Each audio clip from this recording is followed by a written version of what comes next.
Signal बंद, प्रवेश नाकेही बंद. सोलापूरच्या वाहतूक व सुरक्षेवर मोठं प्रश्नचिन्ह. सोलापूर शहरातील वाहतूक व्यवस्थेची दुरावस्था झाल्याचे चित्र सध्या पाहायला मिळत आहे. शहरातील प्रमुख चौकांमधील वाहतूक सिग्नल दिवसभर बंद असल्याने वाहन चालकांना मोठ्या अडचणींचा सामना करावा लागत आहे. विशेष म्हणजे संध्याकाळी 6 वाजल्यानंतरच अनेक ठिकाणी सिग्नल सुरू होत असल्याने त्यामागचे नेमके कारण काय, असा सवाल नागरिकांकडून उपस्थित केला जात आहे. सिग्नल बंद असल्यामुळे चौकाचौकात वाहतूक कोंडी होत असून वाहतूक सुरळीत करण्यासाठी तैनात असलेल्या पोलीस कर्मचाऱ्यांवरही मोठा ताण पडत आहे. दुसरीकडे वाहन चालकांना वेळ वाया जाण्यासह वाहतूक कोंडीचा त्रास सहन करावा लागत असल्याने वाहतूक शाखेच्या कारभाराबाबत नाराजी व्यक्त होत आहे. शहराच्या प्रवेशद्वारावरील नाके बंद, संशयास्पद वाहनांवर लक्ष कोण ठेवणार? पूर्वी सोलापूर शहरात प्रवेश करणाऱ्या प्रमुख मार्गांवरील नाक्यांवर वाहतूक पोलीस तैनात असायचे.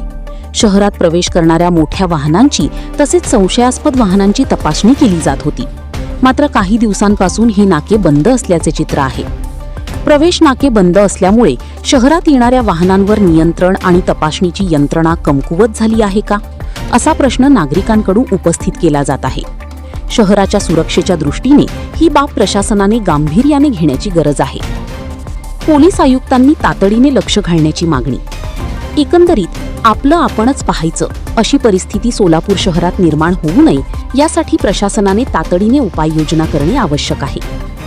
सोलापूर शहरातील दिवसभर बंद असलेले वाहतूक सिग्नल तातडीने सुरू करावेत, वाहतूक व्यवस्थेचे प्रभावी नियोजन करावे, तसेच शहराच्या प्रमुख प्रवेशद्वारांवरील नाके पुन्हा कार्यान्वित करून संशयास्पद वाहनांची तपासणी करण्याची यंत्रणा मजबूत करावी, अशी मागणी नागरिकांकडून होत आहे.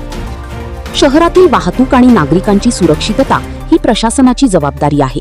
त्यामुळे पोलीस आयुक्तांनी या गंभीर प्रश्नाची तातडीने दखल घेऊन योग्य ती कार्यवाही करावी, अशी अपेक्षा व्यक्त होत आहे.